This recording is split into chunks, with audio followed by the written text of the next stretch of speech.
Nós temos nesse congresso Bah, fala para o irmão que está do teu lado, Bah. Esse congresso Bah, aprendido que Deus não deita vinho novo em odre velho, que ao fazer isso o odre se arrebenta. Deus deita vinho novo em odres novos. Temos aprendido que o odre novo, ontem com a pastora, ele tem elasticidade, né? Ele é levado à expansão com o odre, com a fermentação do vinho novo, né? E isso nos leva a entender que só é possível se renovar se nós voltarmos ao ponto original. Deus, Ele não quer criar nada novo. Ele quer que a gente volte àquilo que Ele já criou, ao ponto original. Não existe nada mais novo do que ser original. Não existe nada mais moderno na igreja do que a igreja voltar a ser como ela nasceu um dia. Não existe nada mais sustentável do que os cristãos voltarem aos primórdios do seu cristianismo. E não existe nada mais odre novo do que voltarmos a ser o desenho original de Deus, quando Deus nos fez como igreja. Quem está aqui diz amém. Então eu queria que você abrisse a palavra do Senhor no livro de Atos, capítulo 2, versículo 46.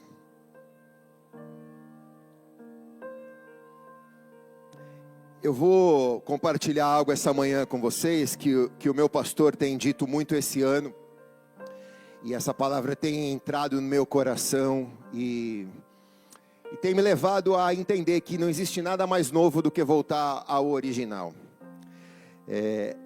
A importância das casas, nesse processo de renovação dos odres, né? Da casa, da mesa, nessa renovação dos odres. Então, Atos 2, 46, 47 diz: e perseveravam unânimes todos os dias no templo, e partindo o pão em casa, comiam juntos com alegria e singeleza de coração, louvando a Deus e caindo na graça de todo o povo. E todos os dias acrescentava o Senhor à igreja aqueles que haviam de se salvar. Vamos ler de novo.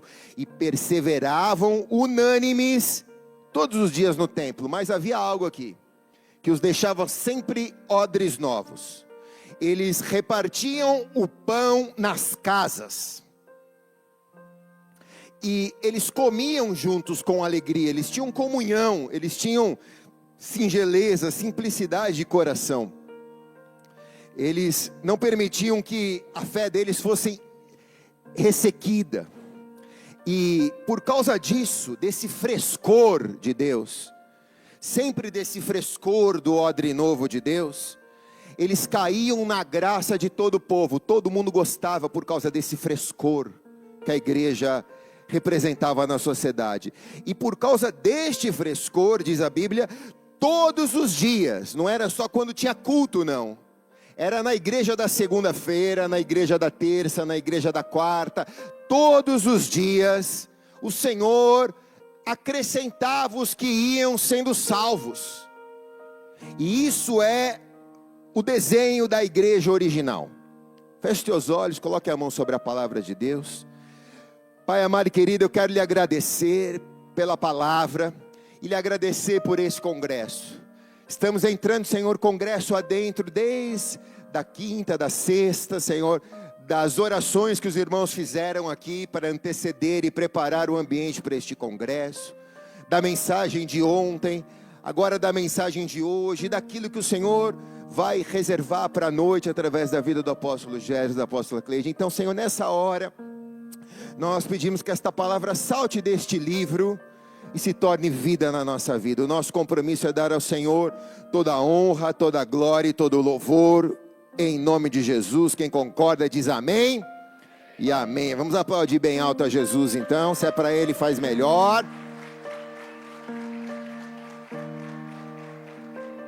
Eu tenho escutado do meu pastor nesse ano que o avivamento começa nas casas. Isso é uma verdade que precisa ser restaurada. Isso é um princípio que precisa ser refletido pela igreja do nosso tempo.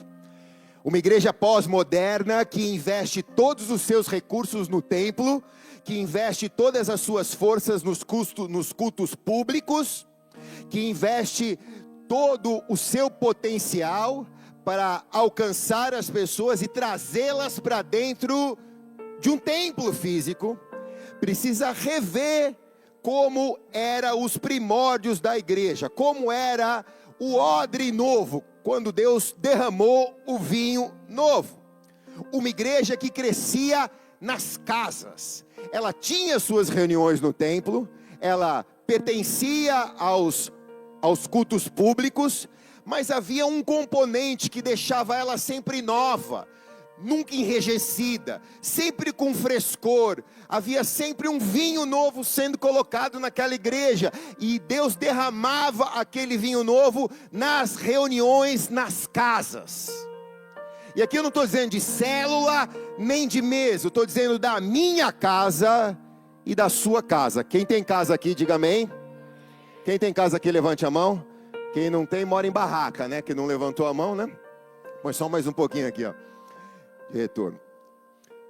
Eu fico pensando nisso, né? Nós somos aqui, sei lá, talvez 500 casas aqui reunidas aqui essa manhã, né? E você pode me chamar para ir na tua casa, e eu vou com muito prazer.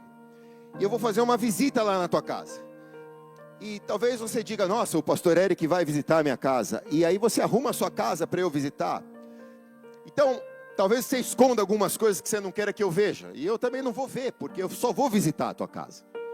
Mas, se você me chamar para morar na tua casa, para mim habitar na tua casa, aí não tem como esconder o cinzeiro, não tem como esconder a bebida, não tem como esconder a mentira, não tem como esconder a pornografia, porque eu vou habitar lá na tua casa, e eu vou descobrir, eu vou ver.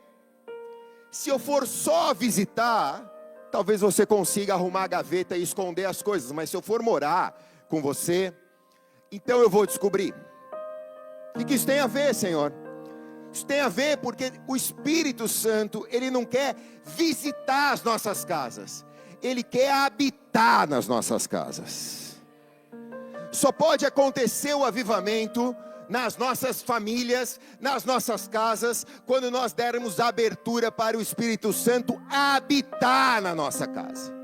Quando a gente abrir as nossas gavetas, mostrar as nossas sujeiras, abrir a nossa geladeira, tirar as nossas porcarias lá de dentro, quando nós abrirmos o nosso coração e dizer: Senhor, eu não quero ter uma visitação da Tua presença, eu quero ter uma habitação da Tua presença.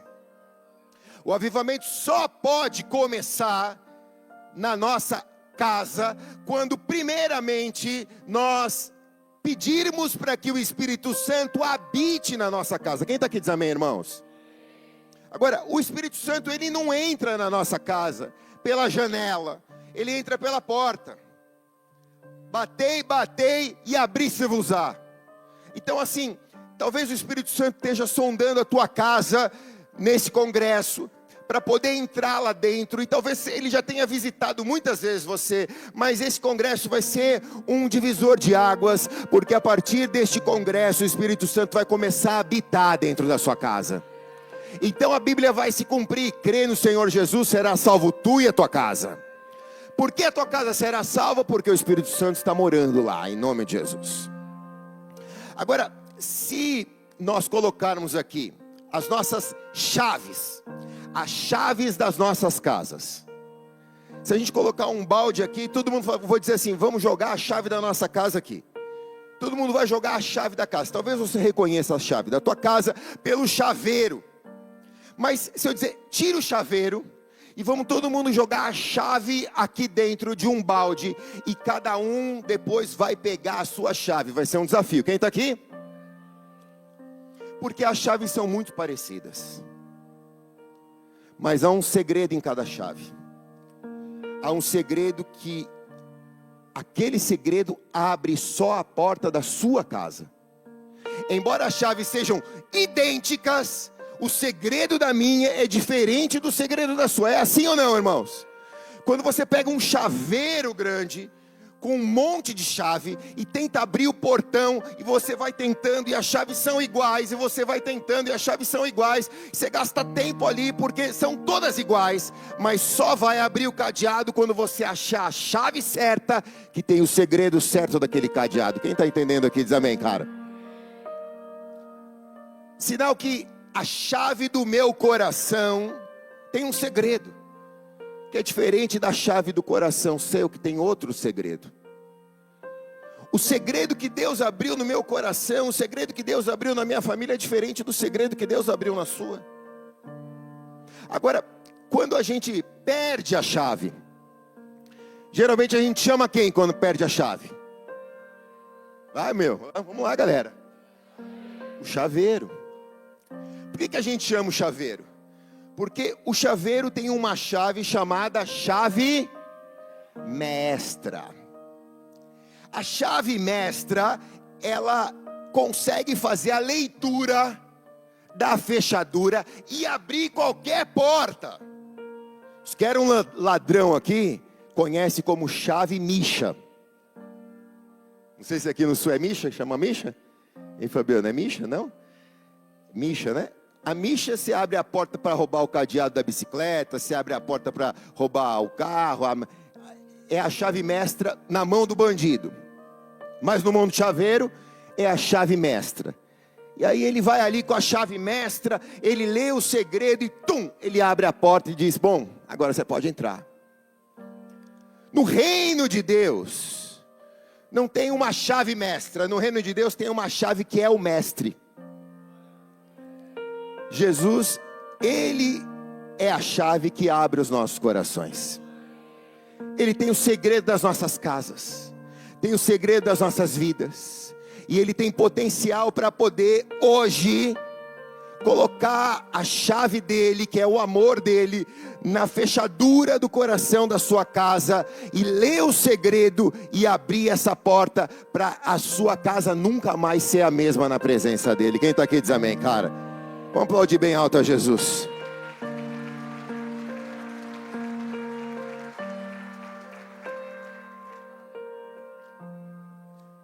Então fala para o irmão que está do teu lado, ele vai abrir o teu coração hoje. Eu tenho certeza que ele vai abrir porque ele tem um plano de avivamento.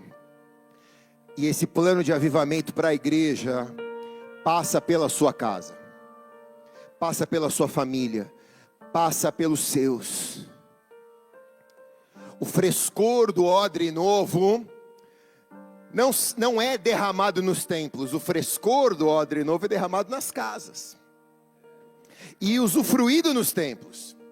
Desde este tempo em que a igreja foi plantada, nos 3 primeiros séculos da igreja, a igreja teve dificuldade de possuir templos físicos. A igreja, ela encontrou um lugar de reunião nas casas. Em todas as cidades onde havia cristãos, a igreja estava presente. E Roma, Antioquia, Éfeso, todas as cidades em que o evangelho se espalhou nos 3 primeiros séculos, as famílias sempre abriam as suas casas para receber as pessoas e serem igreja, para ensinar a oração, para trazer o ensino profético, para fazer a Santa Ceia, a ceia do Senhor. Lá em Santos nós temos realizado a ceia nas casas. Nós realizamos no templo 3 vezes ao ano, mas semanalmente a gente faz nas casas a ceia. Nas mesas, nas células, a gente faz isso, porque a gente entendeu que esse era o modelo original. Então cristãos, eles sempre se reuniram em casas. Haviam templos, mas os templos, por causa das perseguições, eles eram lugares muito visados. Na época dos imperadores Nero e Diocleciano, os historiadores relatam em que os espiãos romanos ficavam na porta dos templos, vendo quem ia frequentar os templos. Então eram lugares que não trazia segurança aos cristãos. Eram lugares vigiados pelo Império Romano. Então os historiadores relatam algo chamado Domus Ecclesiae, que significa igreja na casa. Domus Ecclesiae, igreja na casa. E foi o Domus Ecclesiae, que foi o berço da expansão do cristianismo. O berço do avivamento foi o Domus Ecclesiae. Porque mesmo sobre a ameaça de morte, mesmo as famílias sendo vigiadas pelo Império Romano, elas continuavam se reunindo nas casas, repartindo pão. As famílias se reuniam, filhos se reuniam com os pais, oravam juntos. Então, durante esta vasta perseguição do Império Romano, quase foi impossível as reuniões em templos públicos. Então as casas sustentavam a fé da igreja. As famílias eram sustentadas pelas reuniões nas casas, as reuniões familiares. O frescor do vinho novo era o segredo da igreja, o Domus Ecclesiae, o avivamento nas casas.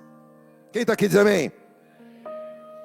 O apologista cristão Tertuliano, ele escreveu no século II: os mártires, o sangue dos mártires é a semente da igreja.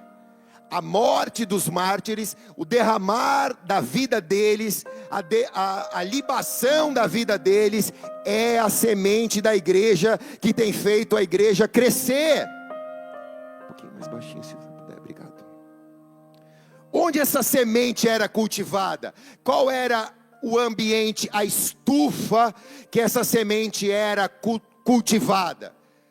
Uma pessoa que chega a dar a sua vida pelo Evangelho, é porque ela entendeu plenamente o que é o Evangelho, é porque ela realmente recebeu o avivamento, é porque a semente dela foi cultivada da maneira correta, ela entendeu, então ela levou a fé dela até as últimas consequências, e os mártires morreram por causa do Evangelho.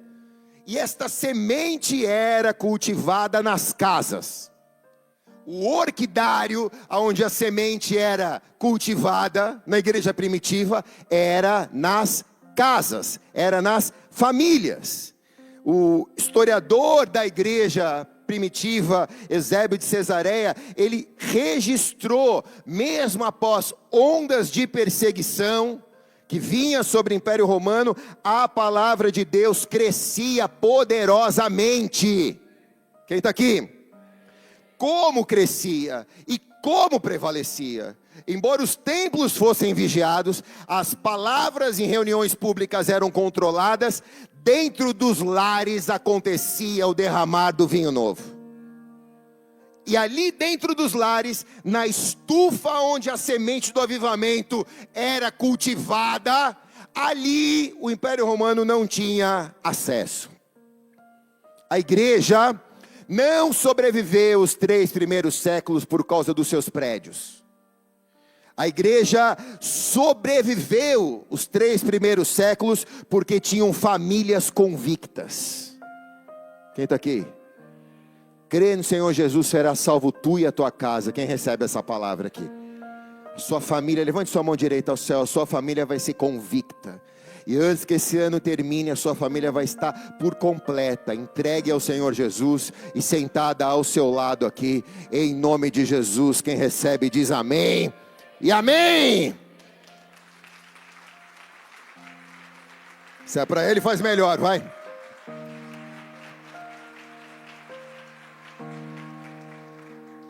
Então, podemos afirmar esta manhã que o avivamento que transformou o mundo começou em uma sala simples. Em salas simples. Começou ao redor de mesas comuns, com pessoas extraordinariamente comprometidas. O problema da igreja da nossa geração é que a mesa cresceu tanto que deixou de ser um altar e virou um palco. Palco de exposição de ego, palco de exposição de mensagens coach, palco de exposição de secularismo dentro da igreja. A mesa ficou um lugar inacessível para muitos cristãos, porque ficou um lugar apenas de destaque, como se fosse o lugar mais alto do cristianismo. Ter um microfone na mão ficou como o auge do cristianismo na igreja pós-moderna. E a maioria das mensagens de Jesus, ele não pregou em púlpitos como esse. Ele pregou mensagens em púlpitos, ele pregou mensagens em sinagogas, ele pregou para a multidão no Monte das Bem-aventuranças, mas a maioria dos ensinos dele foi ao redor da mesa. Foi para poucas pessoas, foi para um grupo de pessoas onde ele pôde abrir o coração, compartilhar. Quem está aqui, irmãos? Então, se você quer realmente ser um odre novo, você precisa começar a olhar um pouco mais para a sua família. Porque não basta você entregar a sua vida a Jesus e dizer, bom, estou pronto para morar no céu, e largar a tua família às traças. Mas o principal ministério seu é a sua família. Então nós podemos vir ao culto, podemos frequentar aqui, a igreja é maravilhosa, ela é confortável, ela tem irmãos que nos recebem muito bem, é uma igreja que a gente se sente pertencente, isso é maravilhoso, mas isso não abre mão da responsabilidade de você cuidar da sua casa, cuidar da sua família. Mesmo que na sua casa ninguém ainda tenha entregado a vida para Jesus, se você está ali, é porque você vai ser a luz no meio das trevas. Quem está aqui diz amém, cara? Não espere que a igreja vá até eles, porque você já é a igreja e você já está lá em nome de Jesus. Deus já te enviou já. E o avivamento, como diz meu pastor, ele não vai começar no templo. Ninguém que é dono de uma placa vai ser dono do último avivamento, porque se a placa da igreja fosse boa, ela ficava do lado de dentro, não ficava do lado de fora. Placa é placa, quem está aqui, irmãos? Então, não vai pertencer a uma denominação, não vai pertencer a um líder, um grande líder, a um grande preletor, a um grande pastor, não vai pertencer a isso. Deus não vai dividir a glória dele com ninguém. O último avivamento vai ser espalhado nas famílias, nas casas. Vai ser o dia que a gente vai se reunir aqui, aos domingos de manhã, e todo mundo vai dizer, eu recebi o avivamento na minha casa, eu recebi o avivamento na minha casa, eu recebi o avivamento na minha casa, eu recebi o avivamento na minha casa, e todas as casas serão marcadas pelo avivamento nos últimos tempos. Amém! Se é para ele, faz melhor.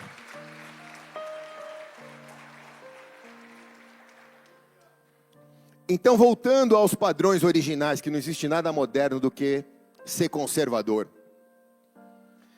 Sendo os mais conservadores, biblicamente falando, o primeiro avivamento, ele não começou no templo. E engraçado que no Velho Testamento, Josué entendeu isso.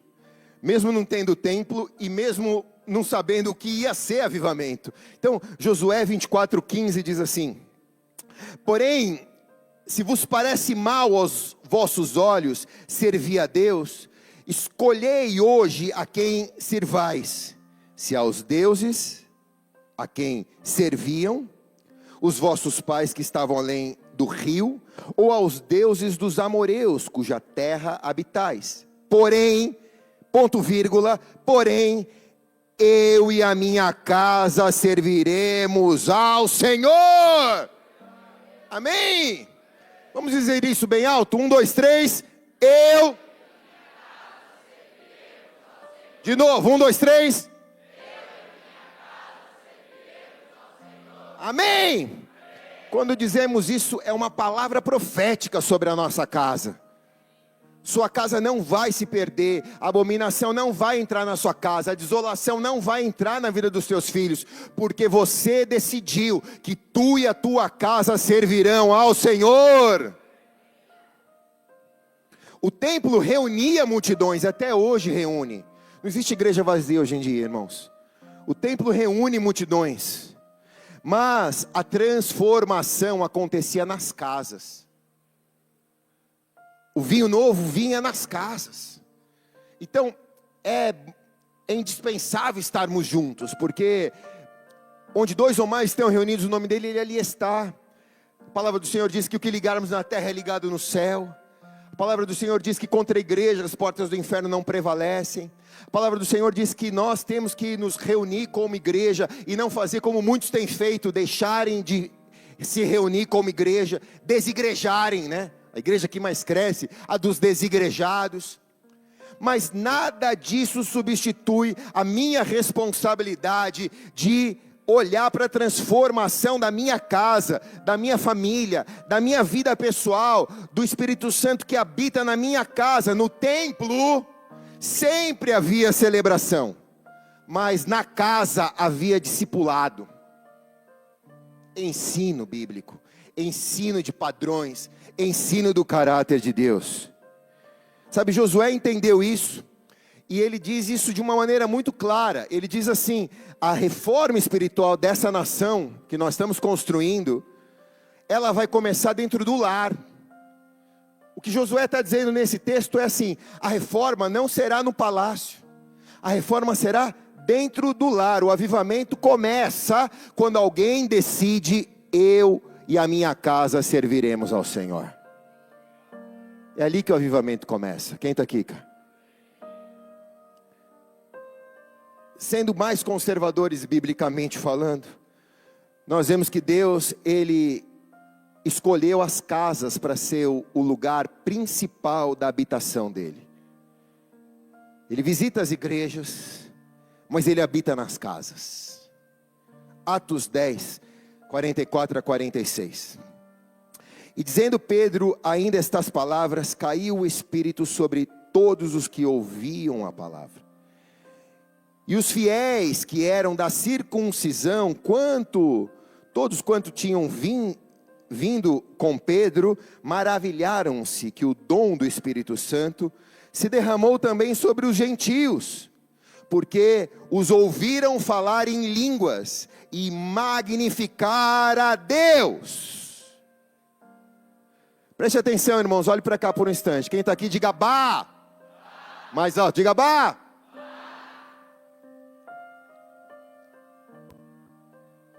O Espírito Santo podia escolher tantos lugares para derramar o Espírito, para derramar do Espírito dele. Deus podia escolher tantos lugares para derramar do Espírito dele. Podia escolher a City Church, podia escolher a Second House, podia escolher tantas igrejas relevantes no Brasil, cheias de pessoas piedosas, que amam a Deus, que querem obedecer. Ele podia escolher tudo. Ele podia escolher, na época, onde ele ia botar o derramar do Espírito Santo. Mas ele escolheu a casa de Cornélio. Cornélio era um centurião romano, um soldado do Império Romano, um gentio, tipo, o lugar mais improvável para que o derramar do Espírito Santo acontecesse. Aos olhos dos religiosos, um lugar impuro. Aos olhos dos religiosos, uma casa a ser rejeitada. Ao olhar dos religiosos, um lugar onde o Evangelho não entraria. E por que o Espírito Santo escolheu esta casa? Não um templo, mas a casa de um homem improvável. Porque foi ali que o Evangelho trouxe uma mensagem para nós. Ele vai romper todas as barreiras culturais. Ele é a chave mestre que abre todas as portas, dos judeus, dos gentios, dos soldados romanos, dos prisioneiros romanos. Ele abre todas as portas. Então ele escolheu a casa de Cornélio para dizer: se eu escolhi a casa do Cornélio, por que eu não posso escolher a sua essa manhã? Quem está aqui? Por que ele não pode escolher a minha essa manhã? Então ele escolhe a casa de Cornélio para inaugurar uma nova fase sobre a missão da igreja. Foi algo muito significativo, porque ao escolher a casa de Cornélio, a família de Cornélio, abre-se um novo mundo para a igreja. Abre-se uma lista de casas que Deus quer visitar. E aí eu preciso te dizer, a tua família estava nessa lista. Porque nós éramos gentios, e nós talvez nunca tivéssemos acesso ao Evangelho se fosse só para os judeus. Mas porque Cornélio recebeu a visitação do Espírito Santo, a minha casa, a sua casa entrou na lista. E um dia chegou o dia que Deus bateu na porta da tua casa e disse: hoje é o teu dia. Há 2000 anos atrás eu visitei Cornélio, mas agora eu visito a sua casa. Quem recebe aqui diz amém, cara. Vamos aplaudir bem alto a Jesus.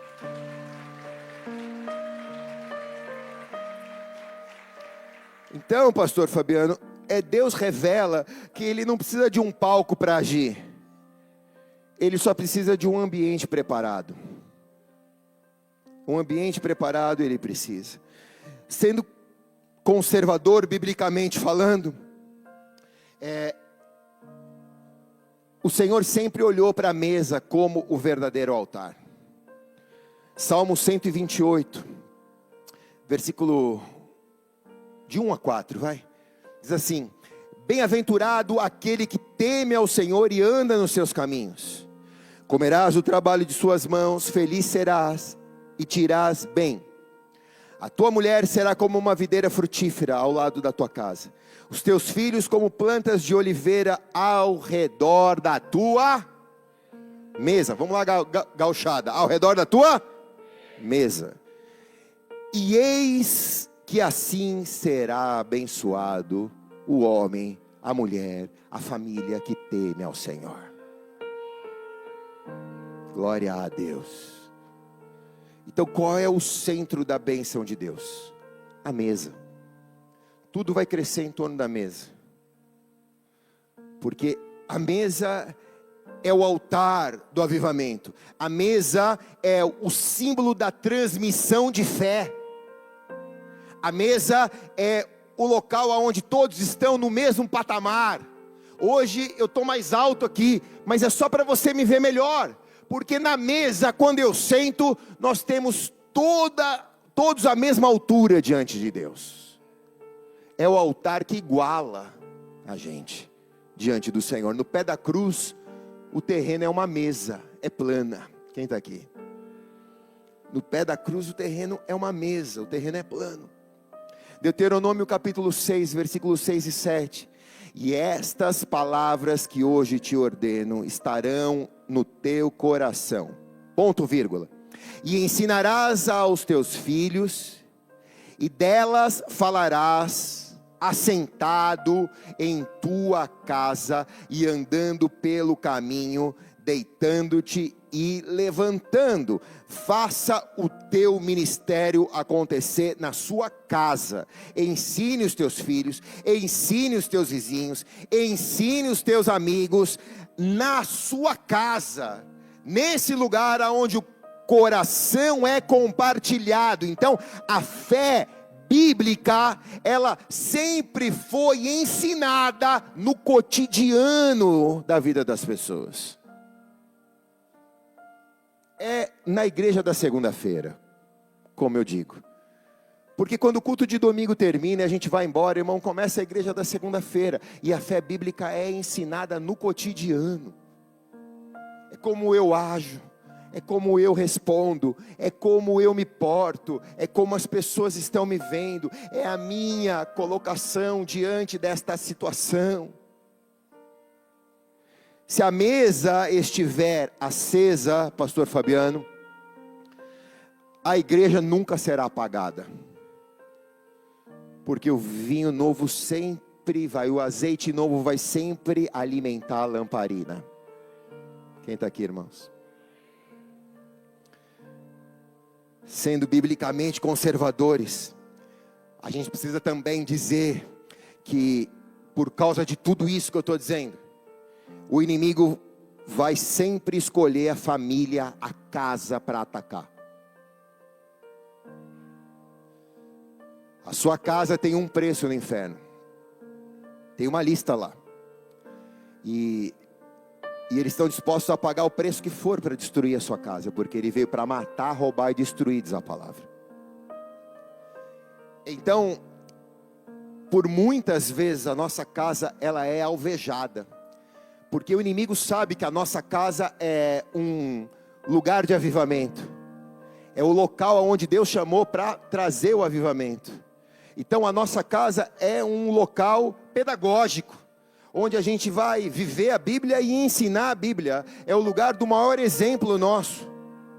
Nós não damos exemplo no templo, nós frequentamos o templo, mas nós damos exemplo na casa. Quem está aqui diz amém, cara. Então o inimigo, sabendo disso, ele vai atacar a tua casa, e você vai ter que aprender a defender a sua casa. Romanos 16:5 diz: saudai também a igreja que está em sua casa.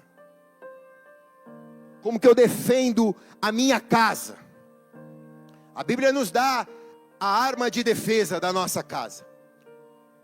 A Bíblia diz que contra a igreja as portas do inferno não prevalecem. Então, se a minha casa é a igreja, contra a minha casa o inferno não vai prevalecer, em nome de Jesus.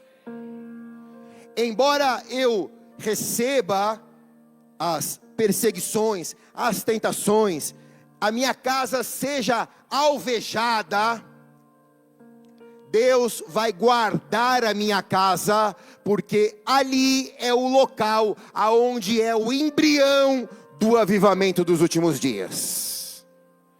A igreja pode pegar fogo, a igreja pode cair o telhado, a igreja pode deixar de existir no Brasil, irmãos. Se a perseguição começar, a perseguição governamental começar, o templo pode deixar de existir no Brasil, mas as reuniões nas casas vão continuar existindo, e ali a lamparina nunca vai se apagar. Quem está aqui diz amém, cara. Vamos aplaudir bem alto a Jesus.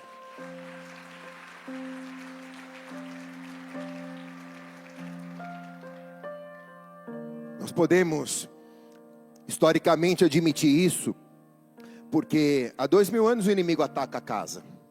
Há 2000 anos o inimigo quer destruir a sua casa, quer incendiar a sua casa. A igreja primitiva, ela se reunia nas casas, então ela cresceu sobre intensa perseguição romana. Os imperadores tentaram silenciar de todas as maneiras a igreja, mas as casas eram responsáveis por manter a chama acesa. Então, Satanás, ele sabe que se ele destruir a sua casa, se ele destruir a sua família, se ele desconfigurar a família bíblica, conservadora, tradicional, ele enfraquece a igreja. Ele sabe disso. E ele virou todos os mísseis para as casas, todos os mísseis para a família. E aí hoje em dia há todo tipo de família, há mais de 10 tipos de família, mais de 20 tipos de família. Mas a família bíblica foi alvejada, porque a família sendo destruída na sua concepção, a igreja fica enfraquecida. E uma igreja enfraquecida, uma sociedade enfraquecida. Uma sociedade enfraquecida, uma nação empobrecida. Quem está aqui, irmãos? Mas se Deus restaurar as nossas casas, agindo Deus, diz a palavra, quem impedirá? Quem recebe essa palavra aqui, levante a mão. Levante sua mão bem alto aos céus com fé. Agindo Deus na sua casa, quem impedirá? Quem recebe diz amém aqui. Amém? Sendo conservadores biblicamente falando, nós também temos que pontuar que o avivamento tão dito e perseguido pela igreja, muitas vezes enchemos estádios em busca deste avivamento, e isso não é pecado, tá? Mas a gente precisa pontuar. A gente precisa pontuar isso. Fala ou não fala? Você tem que falar, pastor. Você não fala ou não fala? Amo a espontaneidade de vocês, assim, uma coisa que parece que nem foi combinada, né? O avivamento, ele não é um evento. O avivamento é uma cultura. Eventos podem ser realizados, e eles são bons, se eles glorificam a Deus. Mas evento não é avivamento. Avivamento é cultura. E eu vou mais fundo. Avivamento é cultura familiar. Quem está aqui diz amém, cara. Atos capítulo 16, de 31 a 34. E eles disseram, crê no Senhor Jesus e serás salvo tu e a tua casa. E lhe pregavam a palavra do Senhor e todos que estavam em sua casa. E tomando ele consigo naquela mesma hora da noite, lavou-lhe os vergões e logo foi batizado, ele e todos os seus. E os levando à sua casa, pôs-lhe à mesa. E a sua crença em Deus alegrou toda a sua casa, toda a sua família. Isso é o testemunho de um avivamento, mas de um avivamento que não aconteceu num evento, de um avivamento que aconteceu num processo, que alcançou a transformação cultural de uma casa.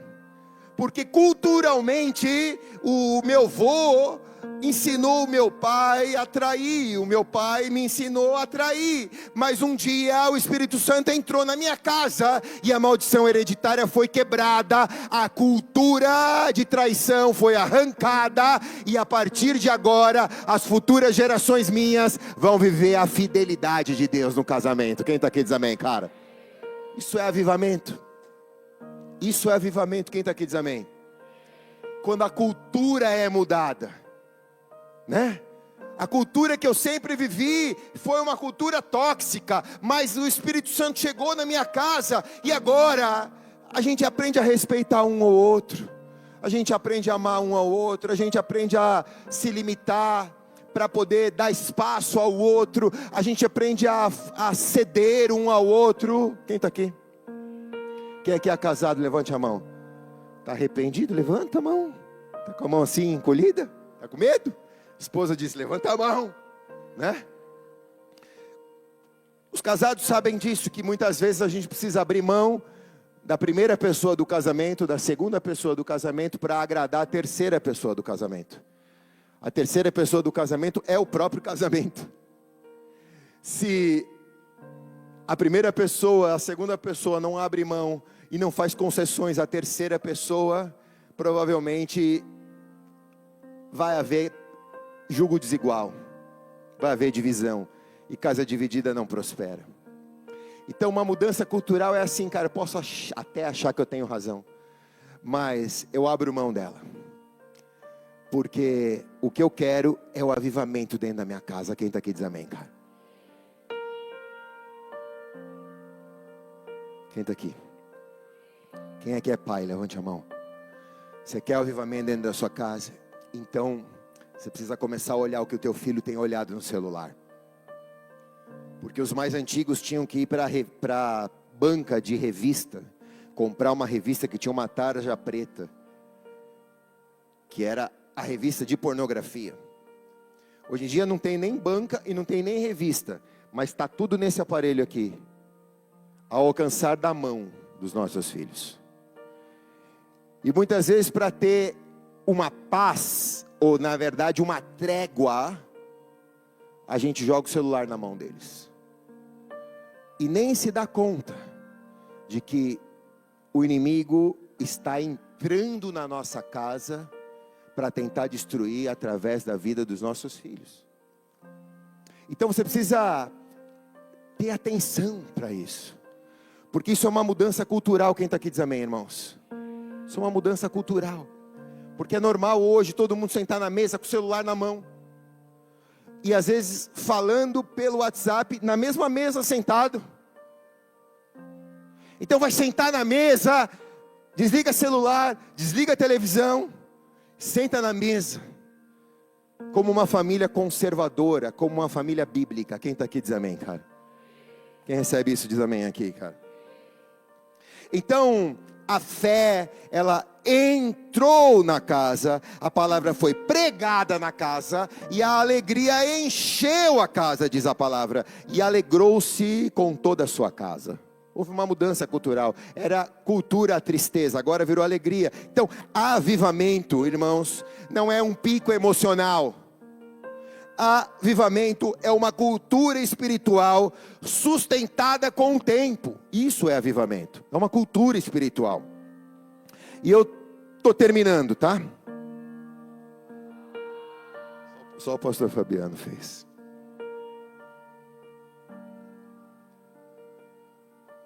Eu vou voltar com bombacha e cavalo, e o pastor Fabiano, bombacha e cavalo.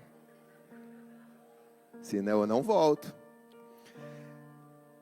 Deus tem um chamado profético para sua casa. Eu vim hoje pela manhã para te dizer isso.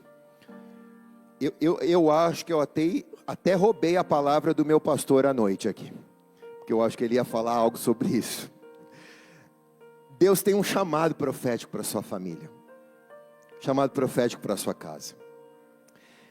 E a história prova que, obrigado Edu, as casas fortes formam igrejas invencíveis.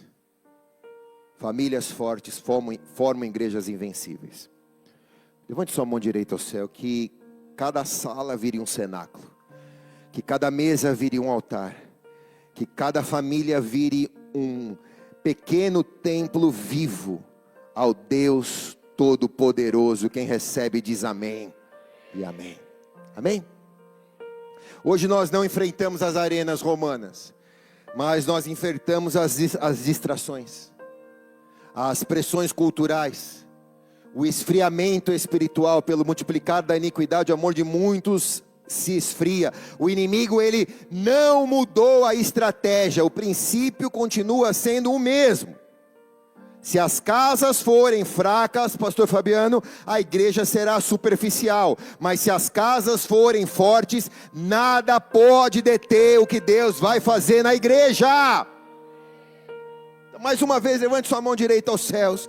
Eu declaro que a sua casa será restaurada, que os pais voltarão aos filhos, e os filhos voltarão aos pais, e a casa terá o altar de Deus. As mães se levantarão como intercessoras, como mulheres de oração. Os filhos vão amar a presença de Deus, e as mesas voltarão a ser lugares de oração, como foi no primeiro século, será agora, e Deus há de acrescentar os que vão ser salvos em nome de Jesus. Amém e amém.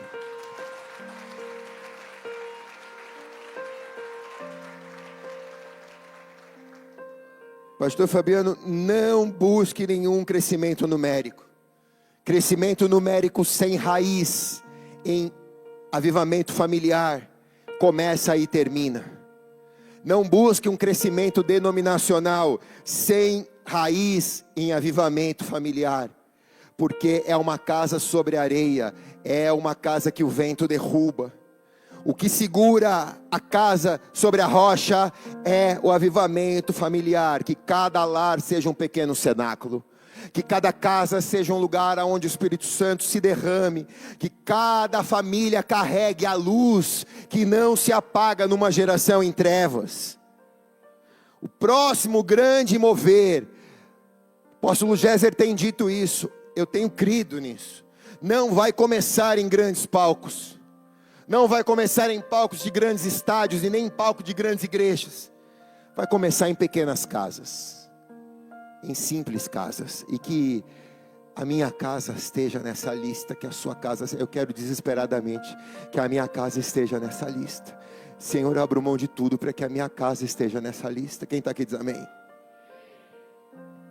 E quando as casas queimarem por paixão de Cristo, pensa só, uma casa queimando aqui, outra queimando ali, outra queimando ali, outra queimando acolá. Quando todas as casas estiverem queimando por paixão de Cristo, a cidade de Bagé vai ser incendiada. Não é uma fogueira aqui na Second House que vai incendiar a cidade, a fogueira vai incendiar quem está aqui. Mas se a tua casa, a minha casa, a casa do irmão que está do teu lado, a casa do irmão que está atrás de você, se as nossas casas incendiarem, assim eu posso ver um incêndio se espalhando sobre Bagé em nome de Jesus. E as pessoas vão dizer, cara, esse fogo está queimando, porque quando não há uma casa que está queimando, do lado há uma que está, e do outro lado há outra que está, e o fogo pega em nome de Jesus. Então feche seus olhos por um instante, coloque a mão sobre o seu coração, enquanto a equipe de adoração pode subir aqui ao altar. Eu queria orar por você, nós vamos adorar o Senhor, mas eu queria orar por você. também, eu queria assim orar também por mim, com toda humildade. Eu queria que esse avivamento começasse em nós, de preferência essa manhã. Põe a mão no teu coração, que as nossas casas sejam esses lugares de presença, de ensino e de transformação. Que a chama que o Senhor quer acender na igreja comece dentro da nossa casa. Comece em nós, Senhor, isso. Em nome de Jesus. Em nome de Jesus.